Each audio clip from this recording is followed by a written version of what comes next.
الحمد لله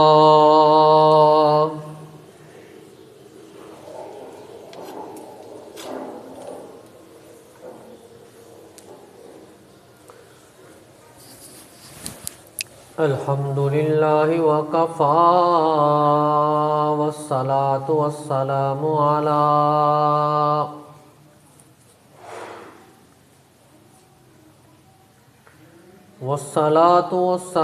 على عباده الذين اصطفى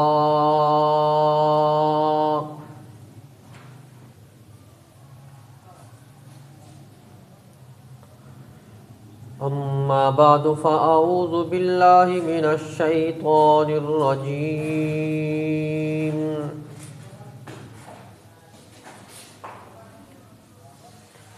بسم الله الرحمن الرحيم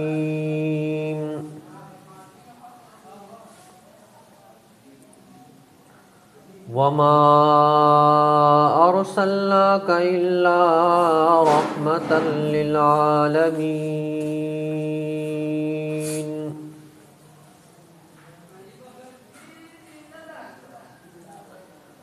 آمنت بالله صدق الله العظيم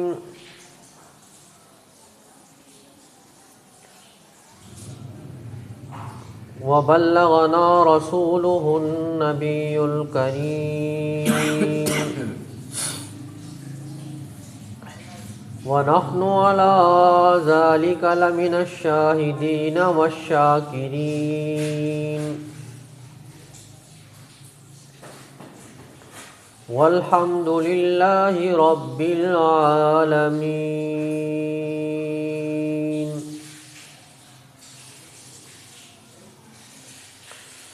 قابل صد احترام و تکریم میرے واجب الاحترام دوستو، بزرگوں،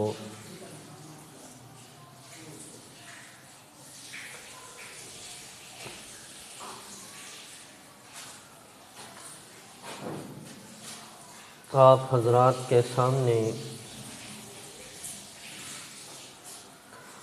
رسول اللہ صلی اللہ علیہ وسلم کی صفات کا تذکرہ شروع کیا تھا.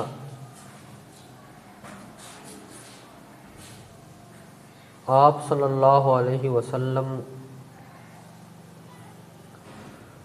رحم دل تھے، تو وہ صفت سیدنا ابو بکر صدیق رضی اللہ تعالیٰ عنہ کی طرف منتقل ہوئی. آپ صلی اللہ علیہ وسلم بہادر تھے،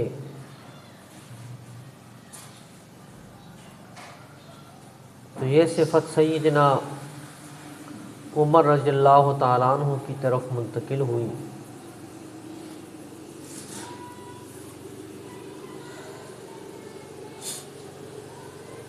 تو آج بیان کرنا ہے کہ رسول اللہ صلی اللہ علیہ وسلم میں سخاوت بھی پائی جاتی ہے.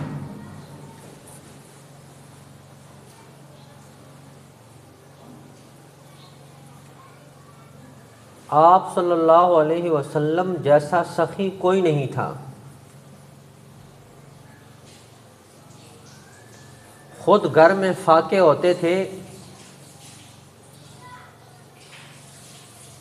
لیکن مہمانوں کے اوپر اور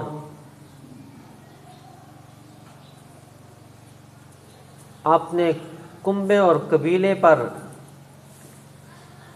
اور اپنے ساتھیوں کے اوپر وہ مال نچھاور کر دیا کرتے.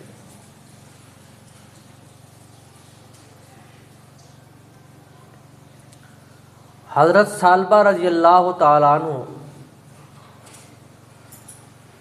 رسول اللہ صلی اللہ علیہ وسلم کے صحابی ہیں.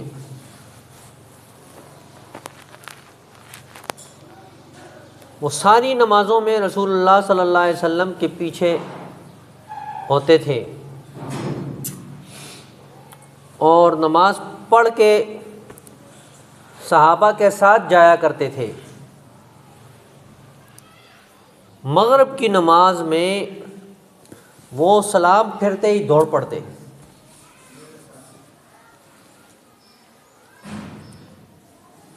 صحابہ اکرام رضوان اللہ علیہم اجمعین نے آپ صلی اللہ علیہ وسلم سے عرض کی،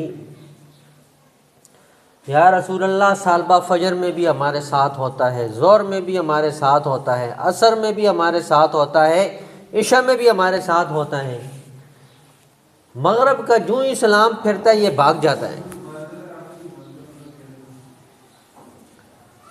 آپ صلی اللہ علیہ وسلم نے ایک دفعہ فرمایا سالبہ بیٹھ جاؤ، ادھر ہی بیٹھ گئے۔ جب نماز ختم ہوئی قریب بلایا، کیا بات ہے، آپ ساری نمازوں میں ہوتے ہیں اور مغرب میں آپ بھاگ جاتے ہیں۔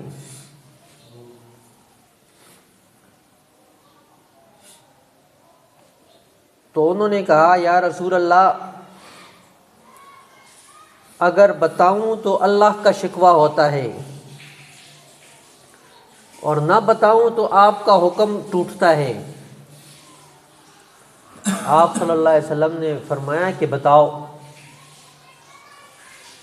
تو انہوں نے عرض کی یا رسول اللہ میرے پاس ایک ہی جوڑا ہے، میں مسجد میں آتا ہوں وہ پہن کے آ جاتا ہوں، نماز پڑھ کے گھر جاتا ہوں، ہم نے گھر میں ایک گڑھا بنایا ہے، اس گڑھے میں میری گھر والی بیٹھ جاتی ہے اور جب میں جاتا ہوں تو میں کپڑے اتار کے اس کو دیتا ہوں، وہ پہن کے باہر آ جاتی، میں گڑھے میں بیٹھ جاتا ہوں، وہ نماز پڑھ لیتی ہے۔ مغرب کا وقت چونکہ مختصر ہوتا ہے اس لیے میں کوشش کرتا ہوں کہ میں جلدی پہنچ جاؤں اور وہ بھی نماز ادا کر لے۔ تو آپ صلی اللہ علیہ وسلم نے فرمایا تو نے بتایا کیوں نہیں، ہم تیرے لیے کپڑوں کا انتظام کرتے، بیٹھ جاؤ۔ اتنے میں اونٹوں کا ایک قطار پوری کی پوری آ گئی۔ آپ صلی اللہ علیہ وسلم کو ہدیہ بھیجا کسی نے، آپ نے فرمایا سالبہ کو بلاؤ۔ جب سالبہ رضی اللہ تعالیٰ عنہ سامنے آئے تو کہا اس کی نکیل پکڑو اور یہ سب کے سب اللہ نے تیرے لیے بھیجا ہے، لے جاؤ۔ عرض کرنے کا مقصد یہ ہے کہ آپ صلی اللہ علیہ وسلم سخی بھی تھے، کوئی چیز اپنے پاس نہیں رکھی، سب کے سب ان کو عطا کر دی۔ یہاں تک بھی نہیں، جب وہ گھر پہنچے تو گھر والی نے کہا تو کدھر گیا تھا اور یہ مال کس سے لے کے آ گیا ہے؟ تو اس خاتون نے کہا کہ کہاں سے لے کر آیا؟ حضرت سالبہ رضی اللہ تعالیٰ عنہ نے جواب میں کہا کہ میں آج رسول اللہ صلی اللہ علیہ وسلم سے بات کو چھپا نہ سکا کہ انہوں نے مجھے روک دیا۔ تو وہ خاتون بھی رسول اللہ صلی اللہ علیہ وسلم کی تربیت یافتہ تھیں، یہ نہیں کہا کہ ادھر لے آؤ، یہ کرو وہ کرو، اسے کہا دروازے سے باہر کھڑے ہو جاؤ، اس گھر میں یا تو یہ تیرا مال رہے گا یا میں رہوں گی، دونوں میں سے چن لو کہ کس کو تو نے رکھنا ہے۔ تو نے اللہ کا شکوہ کیا ہے اور جو اللہ سے شکوہ کرنے والا بندہ ہے وہ مجھے پسند نہیں۔ اب انہوں نے سوچا کہ اتنی ایمان والی بیوی پھر کہاں ملے گی، وہیں سے واپس چل پڑے اور رسول اللہ صلی اللہ علیہ وسلم کے پاس تشریف لے آئے۔ جب آپ صلی اللہ علیہ وسلم نے سنا تو ہاتھ کھڑے کر کے ان کے لیے دعا فرمائی کہ یا اللہ ان کے عمر میں برکت عطا فرما، ان کے مال میں برکت عطا فرما۔ روایات میں آتا ہے کہ اللہ نے ان کو مال دیا اور ان کے ریوڑ اتنے زیادہ تھے کہ لوگ گن بھی نہیں سکتے تھے۔ رسول اللہ صلی اللہ علیہ وسلم کی دعا کی برکت تھی۔ تو آپ صلی اللہ علیہ وسلم سخی بھی تھے، اپنے پاس سے لوگوں کو دیا کرتے تھے۔ تو یہ سخاوت منتقل ہوئی سیدنا عثمان رضی اللہ تعالیٰ عنہ کی طرف۔ آپ رضی اللہ تعالیٰ عنہ نے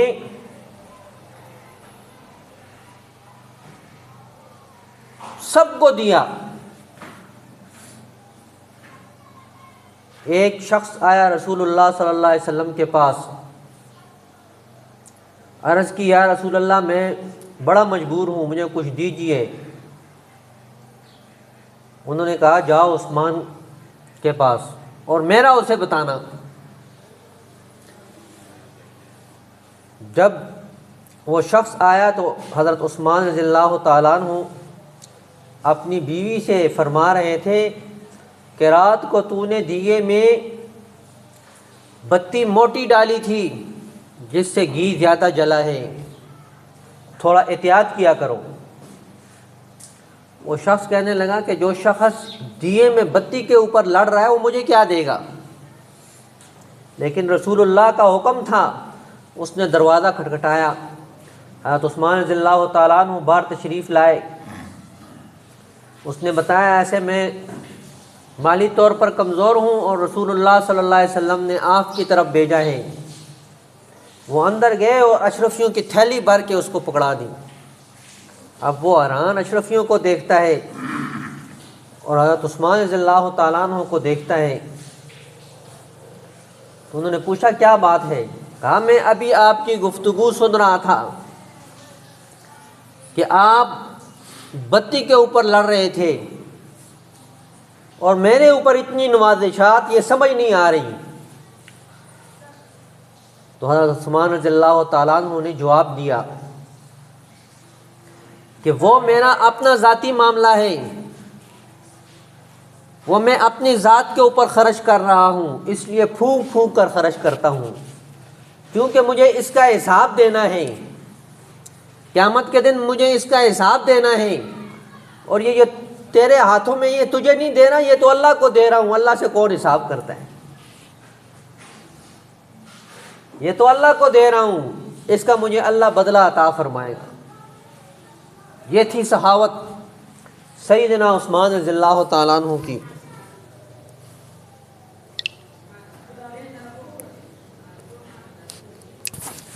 جب آپ خلیفہ بنے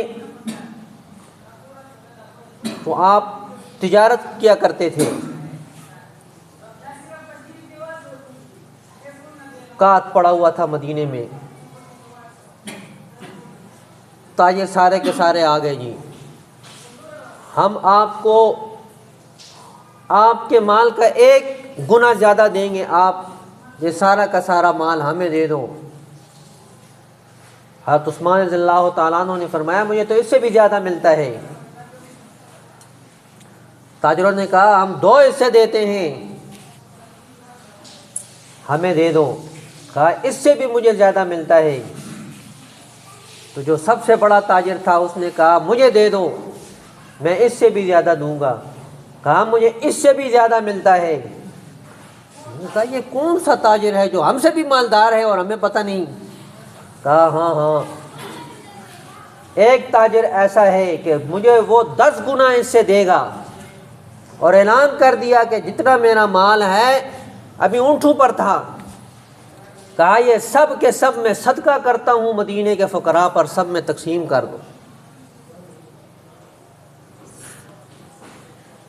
تو آپ صلی اللہ علیہ وسلم میں جو سخاوت پائی جاتی تھی وہ صحابہ اکرام رضوان اللہ علیہم اجمعین کے اندر منتقل ہوئی ہے۔ ابھی رمضان کا مہینہ آنے والا ہے، رمضان کی اپنی برکات ہیں۔ رمضان میں اللہ رب العزت رزق کو ڈبل کر دیتا ہے۔ انسان وہ چیزیں جو 11 مہینوں میں نہیں کھا سکتا اللہ رب العزت اس مہینے میں وہ تمام اشیاء اس کی دسترخوان پہ پہنچا دیتا ہے۔ اور رمضان شریف میں عبادات کو بھی اللہ تعالیٰ بڑھا دیتا ہے۔ ایک آدمی نفل پڑھتا ہے، سنتیں پڑھتا ہے، تو اس کو فرض کا ثواب ملتا ہے، اور جو فرض پڑھتا ہے اس کو اللہ رب العزت اس کا 70 گنا زیادہ ثواب عطا فرماتے ہیں۔ یہ بات اس لیے شروع کی کہ ایک غلط فہمی ہے ہمارے دوستوں میں، وہ غلط فہمی دور کرنے کے لیے بات کو چلایا۔ کہتے ہیں جی پورا سال ہم نماز نہیں پڑھتے، تو رمضان شریف میں ہم پابندی کے ساتھ نماز پڑھیں گے تو ایک فرض کے 70 گنا ثواب ملے گا، 70 درجے ثواب ملے گا، تو جتنے بھی فرض ہمارے رہ گئے ہیں وہ اس میں جو ہے نا شامل ہو جائیں گے۔ ایسی بات نہیں ہے بھائی، جو آپ نے فرض چھوڑے ہیں اس کی سزا آپ کو ہوگی جب تک آپ قضا نہیں کریں گے۔ یہ صرف اس نماز کی جو درجہ ہے وہ آپ کو مل رہا ہے، اس کا ثواب آپ کو ملے گا کہ آپ نماز کو پابندی کے ساتھ پڑھیں گے تو اس کا 70 فرضوں کے برابر آپ کو ثواب ملے گا، جو آپ کی قضا ہے وہ ختم نہیں ہوگی۔ تو اس لیے میرے واجب الاحترام دوستو بزرگوں، رمضان شریف کا ایسا مہینہ ہے کہ اس میں انسان کو عبادت کرنے کو جی چاہتا ہے۔ ہمارے اکابرین نے بہت ہی ان ایام میں عبادت کر کے عوام کو دکھایا ہے۔ شیخ الہند مولانا محمود الحسن رحمۃ اللہ علیہ بڑھاپے کی حالت تھی، وہ روزانہ ایک قرآن پاک سنا کرتے تھے۔ 2 بندوں کی جوڑی ہوتی تھی، ایک 15 پارے سناتا پھر دوسرا 15 سناتا۔ حضرت بڑھاپے کی حالت میں خود کھڑے ہو کر سنا کرتے تھے۔ تو ان کی گھر والی نے اس امام سے کہا کہ آپ ایسا کریں، حضرت کی طبیعت بہت خراب ہے، آپ بہانہ کر کے آج چھٹی کر لیں۔ نے کہا ٹھیک ہے۔ انہوں نے کہا جی حضرت میری طبیعت خراب ہے اور میں سونا چاہتا ہوں۔ میں نے کہا ٹھیک ہے۔ جب جانے لگے تو کہا گھر میں کیا پڑے رہو گے، ادھر ہی سو جاؤ میرے قریب۔ وہ ادھر لیٹ گئے۔ اب تھوڑی دیر بعد ان کی آنکھ لگ گئی، حضرت نے اس کے پاؤں دبانا شروع کر دیے۔ یہ معمولی آدمی نہیں تھا، یہ جتنے بھی ہمارے دینی کام ہو رہے ہیں اس وقت، تبلیغی جماعت ہیں، خانقاہوں کا نظام ہے، یا جتنے بھی ہمارے مدارس اور مساجد کا نظام ہے، یہ سب جنہوں نے ابتدا کی یہ سارے کے سارے اس کے شاگرد ہیں، یہ سارے اس کے شاگرد ہیں، اور یہ سارا کا سارا ثواب دینی سلسلے کا اس کا پہنچتا ہے۔ وہ اس کے پاؤں دبا رہا ہے۔ تو تھوڑی دیر بعد اس کی آنکھ کھلی، اس نے کہا حضرت یہ کیا؟ تو فرمانے لگے کہ میں نے سوچا آپ کی طبیعت خراب ہے تمہاری خدمت کروں۔ تو انہوں نے کہا حضرت میں نے تو اس لیے کہا تھا کہ آپ سو جائیں، اگر آپ نے سونا نہیں ہے تو چلو پھر ہی میں سناتا ہوں۔ دوبارہ کھڑے ہو کر انہوں نے سنانا شروع کر دیا۔ تو یہ برکات کے ایام ہیں جو آنے والے ہیں، ابھی سے آپ تیاری فرما لیں۔ دعا ہے کہ اللہ رب العزت مجھے بھی اور آپ کو بھی عمل کرنے کی توفیق عطا فرمائے۔ وما علینا الا البلاغ المبین۔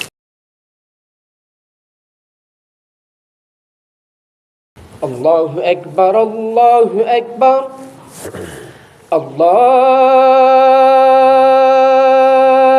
اکبر اللہ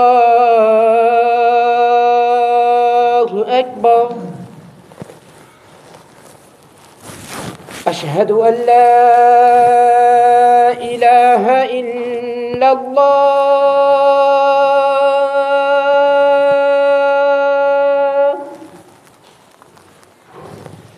اشہد ان لا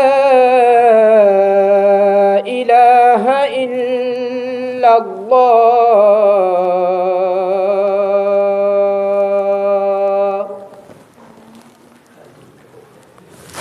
أشهد أن محمد رسول الله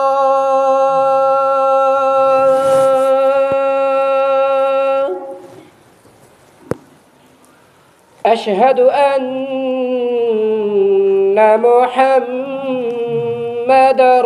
رسول الله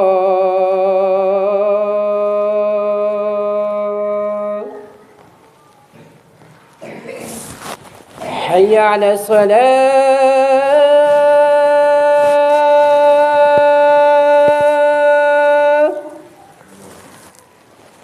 حي على الصلاة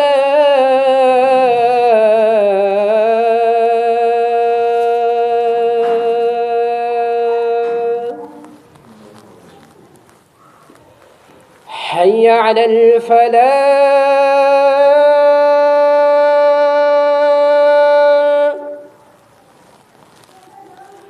حي على الفلاح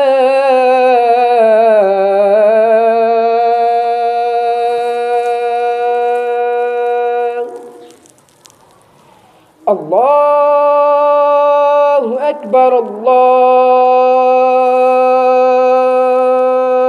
أكبر لا إله إلا الله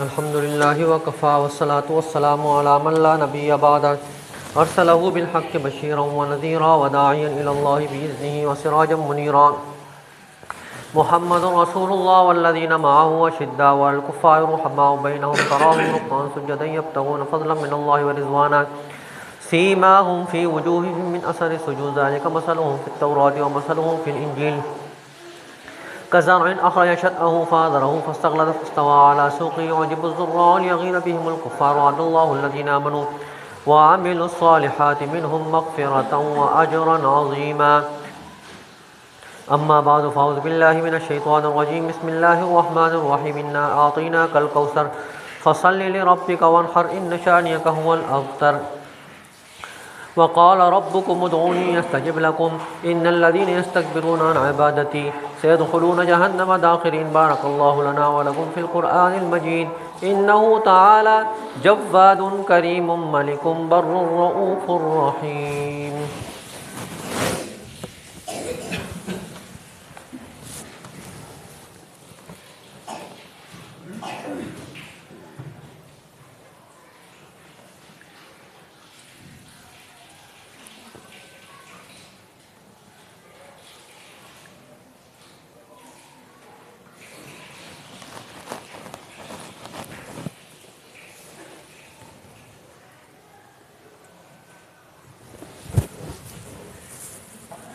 الحمد لله نحمده ونستعينه ونستغفره ونؤمن به ونتوكل عليه ونعوذ بالله من شرور أنفسنا ومن سيئات أعمالنا من يهده الله فلا مضل له ومن يضلل فلا هادي له ونشهد أن لا إله إلا الله وحده لا شريك له ونشهد أن سيدنا وسندنا وحبيبنا وطبيبنا وطبيب قلوبنا ومرشدنا ومهتدنا وهادينا وسبلنا ومولانا محمدا عبده ورسوله أما بعد فأعوذ بالله من الشيطان الرجيم بسم الله الرحمن الرحيم والعصر إن الإنسان لفي خسر إلا الذين آمنوا وعملوا الصالحات وتواصوا بالحق وتواصوا بالصبر. قال النبي صلى الله عليه وسلم أرحم بأمتي أبو بكر وأشدهم في أمر الله عمر وأصدقهم حياء عثمان وأقواهم علي وفاطمة سيدة النساء أهل الجنة وحمزة أسد الله وأسد رسوله. اللهم اغفر للعباس وولده مغفرة ظاهرة وباطنة لا تغادر ذنبا. الله في أصحابي لا تتخذوهم من بعدي غرضا فمن أحبهم فبحبي أحبهم ومن أبغضهم فببغضي أبغضهم وخير القرون قرني ثم الذين يلونهم ثم الذين يلونهم. عباد الله رحمكم الله إن الله يأمر بالعدل والإحسان وإيتاء ذي القربى وينهى عن الفحشاء والمنكر ولذكر الله أكبر والله يعلم ما تصنعون اذكروا الله يذكركم وادعوه يستجب لكم ولذكر الله تعالى أعلى وأجل وأتم وأهم وأعظم وأكبر والله يعلم ما تصنعون. صفحہ درست فرما لیں. الله أكبر الله أكبر الله أكبر الله أكبر أشهد أن لا إله إلا الله أشهد أن لا إله إلا الله أشهد أن محمدا رسول الله أشهد أن محمدا رسول الله حي على الصلاة حي على الصلاة حي على الفلاح حي على الفلاح قد قامت الصلاة قد قامت الصلاة الله أكبر لا إله إلا الله.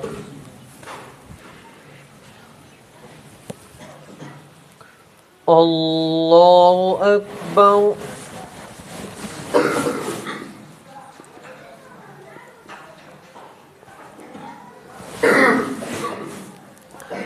الحمد لله رب العالمين الرحمن الرحيم مالك يوم الدين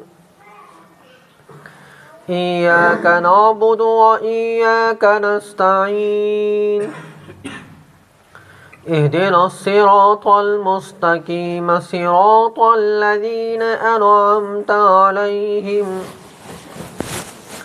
غير المغضوب عليهم ولا الضالين.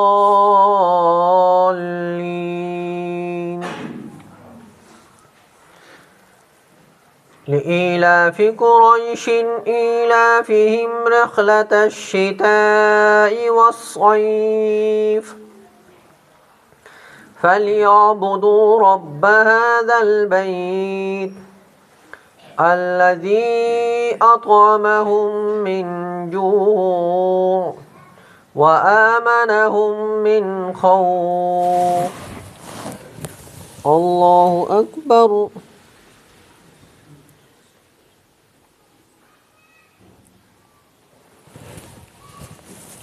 سمع الله لمن حمده. الله أكبر.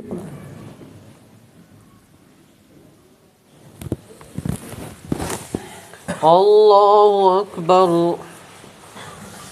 الله أكبر.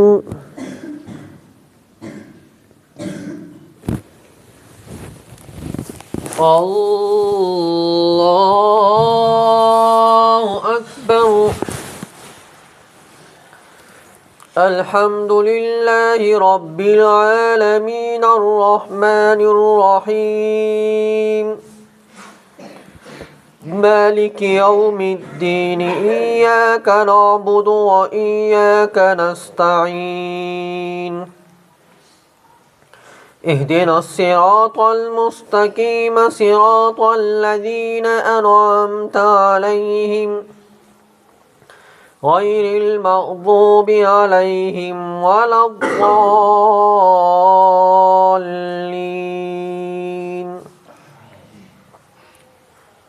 قل هو الله أحد الله الصمد لم يلد ولم يولد ولم يكن له كفوا أحد. الله أكبر.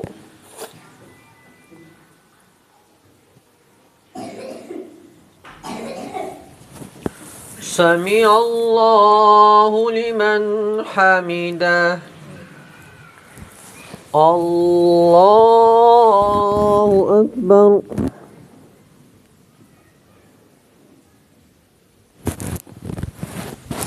الله أكبر. الله أكبر.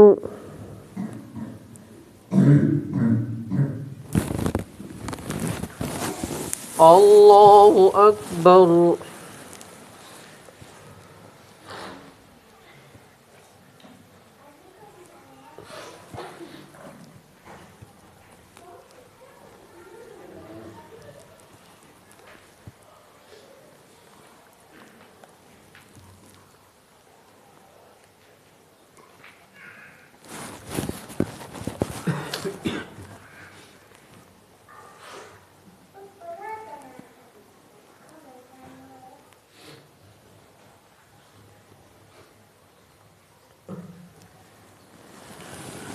السلام علیکم ورحمۃ اللہ.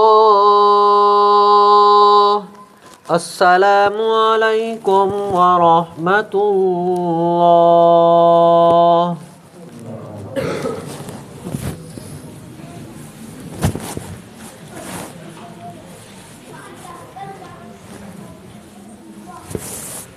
اللهم انت السلام ومنك السلام تباركت ربنا وتعاليت يا ذا الجلال والإكرام.